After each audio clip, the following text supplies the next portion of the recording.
السلام عليكم ومرحبا بالجميع، إن شاء الله تكونوا بخير. اليوم راح أشرح معلومة كيف أنت بتعرف كل سماعة قديش القوة تبعيتها وقديش الواط تبع كل سماعة. وإذا أنت حابب تشتري سماعة اليوم لا تطلع قديش مكتوب واط على الكرتونة، يعني هاي الكرتونة مكتوب عليها 160 واط، لا تطلع. وإذا بدك تعرف القوة الدقيقة تبع السماعة بتجي على الخصائص تبع السماعة اللي هو مكتوب هون 80 RMS. كل سماعة بتعطينا 80، نضربه باثنين بتطلع معانا 160 واط لكل سماعة. وكمان الشركة بتكتب على السماعة قديش القوة تبعيت كل سماعة، يعني هون الشركة كاتبين 80 RMS. كل سماعة بتعطينا بنضربه باثنين بتطلع معنا النتيجة 160 واط ماكس. فهيك انت بتعرف قديش قوة كل سماعة. يعني هون شركة البايونير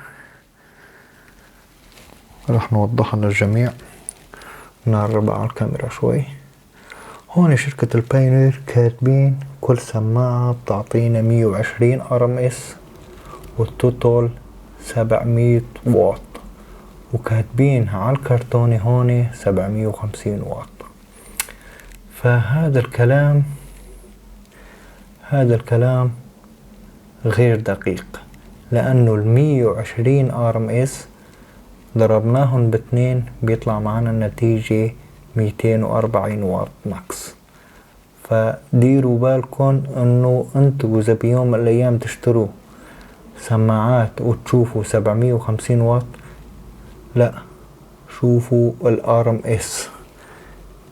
ام اس تبع كل سماعة، تضربوا باثنين بيطلع معاكم القوة الدقيقة للسماعة.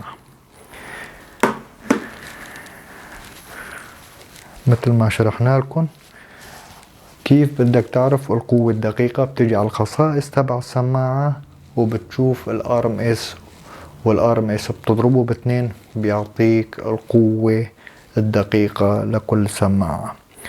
وان شاء الله يكون الفيديو واضح، ونشوفكم بفيديو تاني. ولا تنسونا بالاشتراك والاعجاب لحتى ننزل معلومات عن السيستم. ويلي عنده استفسار او عنده اسئلة فيني ساعده قدر ما استطعت. وإن شاء الله تكونوا بخير، ونشوفكم بفيديو تاني.